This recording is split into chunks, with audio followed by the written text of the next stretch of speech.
بسم اللہ الرحمن الرحیم۔ السلام علیکم۔ مسلمان ممالک کے درمیان مذہب کی بنیاد پر بھائی چارے کا تصور حقیقت کے بالکل برعکس ہے۔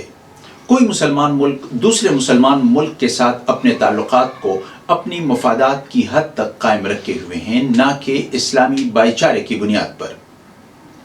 سب قومی ریاستیں ہیں اور سب اپنے مفادات کے مطابق پالیسیاں بناتے ہیں۔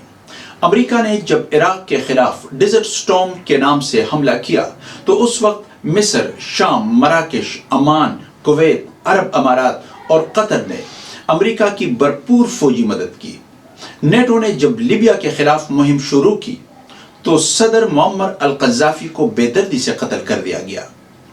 اس مشن میں زیادہ تر عرب ممالک نے نیٹو کو بھرپور فوجی اور مالی مدد فراہم کی۔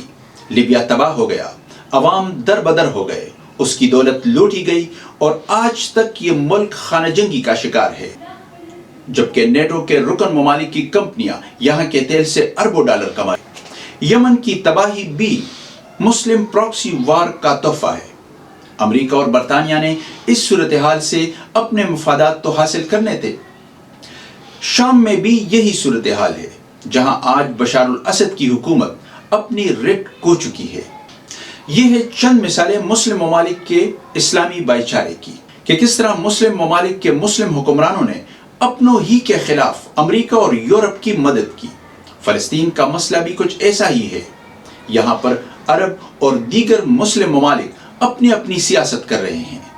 اس وقت غزہ اور مغربی کنارے پر اسرائیل کی بدترین وحشیانہ بے دردی سے جس سے فلسطینی بڑی بے دردی سے قتل ہو رہے ہیں۔ جنگ کے آغاز میں اسرائیل کا توپخانہ اور طیارے فلسطین کے نہتے شہریوں، عورتوں اور بچوں پر بم برسا رہے تھے۔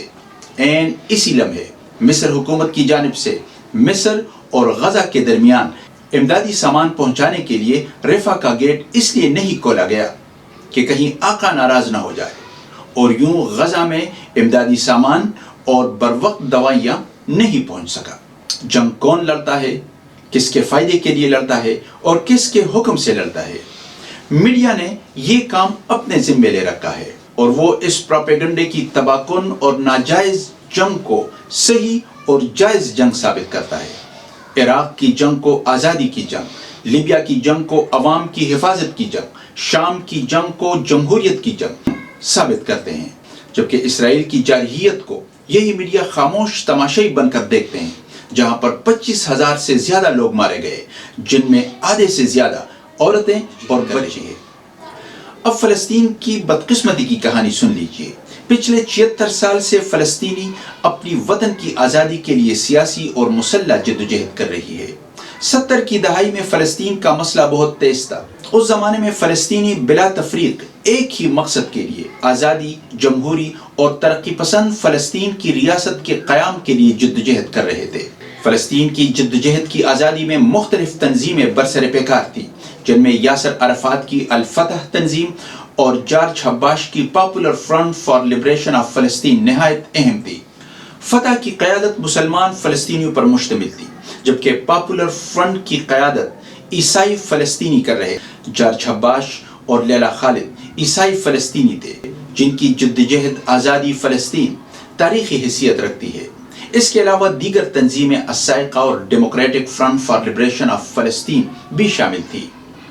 1964 میں یہ تمام تنظیمیں متحد ہو کر PLO یعنی تنظیم برائے آزادی فلسطین بن گئے۔ یاسر عرفات اس کے سربراہ بن گئے، اور یہ فلسطینی اس جنگ کو قومی آزادی کی بنیاد پر لڑ رہے تھے۔ حماس کا قیام 1987 میں مذہب کی بنیاد پر عمل میں آیا۔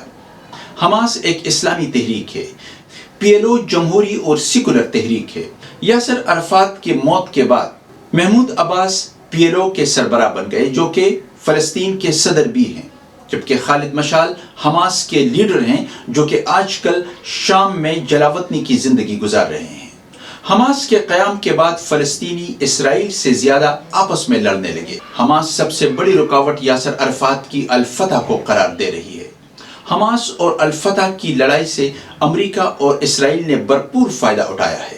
اسرائیل کا رقبہ 21,600 مربع میل ہے اور ان کی آبادی 73 لاکھ ہے، جبکہ اس کے ارد گرد عرب ممالک کی تعداد 21 ہے۔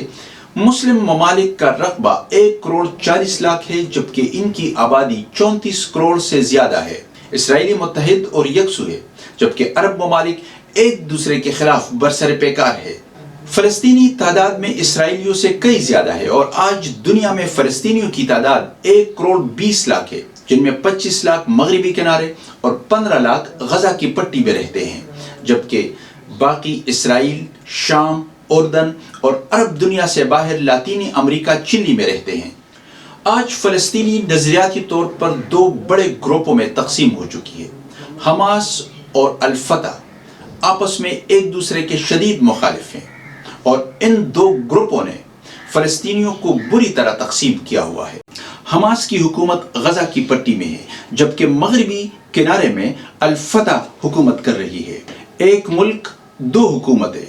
فلسطینی ریاست دو مختلف علاقوں پر مشتمل ہے، اور ان دونوں علاقوں میں کسی مسئلے پر کوئی ہم آہنگی نہیں ہے، کوئی اتفاق نہیں ہے۔ اسرائیل کی آج کی ریاست آج سے لگ بھگ 107 سال پہلے برطانیہ سامراج کے وزیر خارجہ بالفور کی جدوجہد کے نتیجے میں وجود میں آیا، اور دنیا بھر سے یہودی لا کر یہاں پر آباد کیے گئے، اور اسی طرح فلسطینی سرزمین پر عربوں کے دل میں سامراج نے خنجر گاڑ دیا۔ اسرائیل امریکہ کا دنیا میں سب سے پیارا بیٹا ہے، جس کا وجود امریکی مدد کا محتاج ہے، اور اسرائیل کی ہر قسم غیر انسانی کارروائیوں کی امریکہ مکمل حمایت کرتا ہے۔ اسرائیل کی خفیہ ایجنسی موساد کی سرگرمیوں کی وجہ سے آج مشرق وسطی شدید بے چینی اور بدامنی کا شکار ہے۔ امریکہ اور اس کے اتحادی ممالک نے عرب کے ترقی پسند حکمرانوں کی حکومتوں کا خاتمہ کر دیا۔ صدام حسین اور معمر القذافی کو ختم کر دیا گیا۔ شام میں بشار الاسد کی حکومت اپنی رٹ کھو چکی ہے۔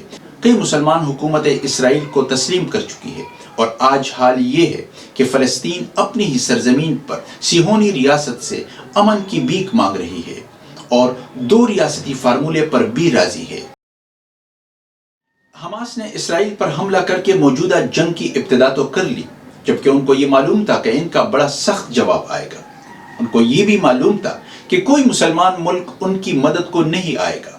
حماس کی یہ مہم جوئی صحیح تھی یا غلط، فلسطینیوں کو اس کا فائدہ ہوگا یا نقصان، جو بھی ہو، لیکن تاحال فلسطین کی تباہی و بربادی کی داستان رقم ہو رہی ہے، جبکہ اس وقت تاریخ میں غزہ میں بچوں کی بدترین نسل کشی جاری ہے۔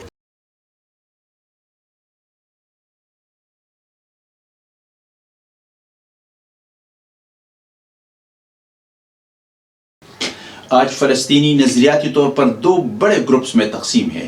حماس اور الفتح ایک دوسرے کے سخت مخالف ہے۔